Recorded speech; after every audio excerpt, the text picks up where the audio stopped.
राष्ट्रवादी शरदचंद्र पवार पक्षाचे नेते खासदार शरद पवार कोल्हापूर दौऱ्यावर आले होते। यावेळी त्यांनी पत्रकारांशी संवाद साधला। आगामी विधानसभा निवडणुकीवर बोलताना शरद पवार यांनी होऊ घातलेल्या विधानसभा निवडणुकीसाठी आमच्यासोबत कोण येणार याची माहिती नसून तसा काही प्रस्ताव नसल्याचं सांगितलं। लोकसभेसाठी राज्यात 18 ठिकाणी पंतप्रधान मोदींनी सभा घेतल्या, त्यातील अनेक जागा आम्हाला मिळाल्या।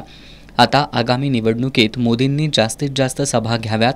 डाव्या विचारसरणीचे घटक आणि मोदी विरोधी यांना विधानसभेसाठी सोबत घेणार आहोत असं सांगत येत्या विधानसभेला नवी समीकरणं असतील असे संकेत शरद पवारांनी दिलेत। दरम्यान राज्याचा अर्थसंकल्प मांडताना एक दिवस आधीच अर्थसंकल्पातील अनेक गोष्टी बाहेर आल्याचं त्यांनी सांगितलं। अर्थसंकल्पाबाबत गुप्तता ठेवायला पाहिजे, ती ठेवली गेली नाही। ज्या तरतुदी केल्या त्या विधानसभा डोळ्यासमोर ठेवून केल्या आहेत।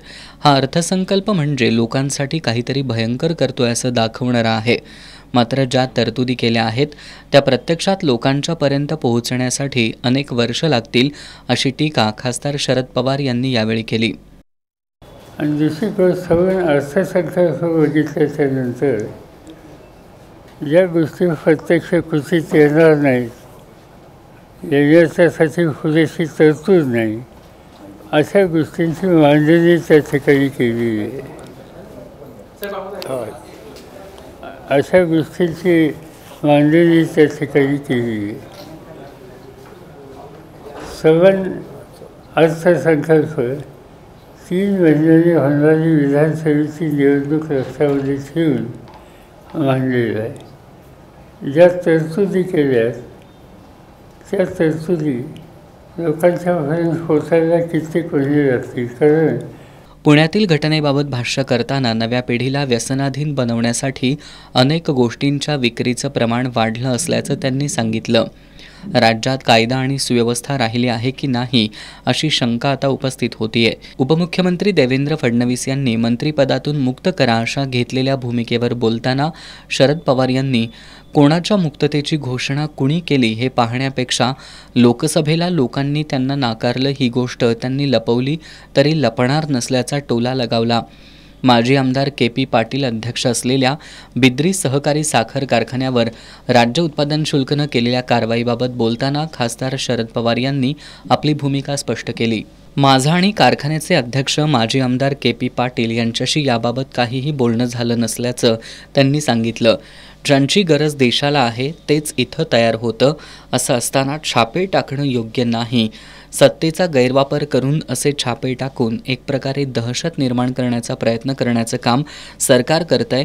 ही कारवाई कोल्हापुरात झाली, मात्र कोल्हापूर जिल्ह्यात अशा गोष्टींना कोणी भीक घालत नाही असा खोचक टोलाही त्यांनी लगावला।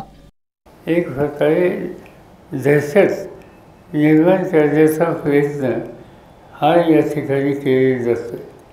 माझ्या मते त्यांनी कारखाना चुकीचा निवडला, तर हा कोल्हापूर जिल्ह्याचा आहे आणि कोल्हापूर जिल्ह्यात अशा गोष्टीला कोणी भीक घालत नाही। आणि त्यामुळं मला असं वाटतं की हा निकाल त्यांनी का घेतला हे माहिती नाही, पण चुकीचा घेतला, चुकीच्या संस्थेच्या बाबतीत घेतला। राज्यातील रिक्त झालेल्या 5 विधान परिषदेच्या जागा आम्ही लढवणार नसल्याचं त्यांनी स्पष्ट केलंय। केंद्रीय तपास यंत्रणांचा गैरवापर करण्यात आला, याबाबत आम्ही लोकसभेत प्रश्न उपस्थित करणार असल्याचं त्यांनी सांगितलं।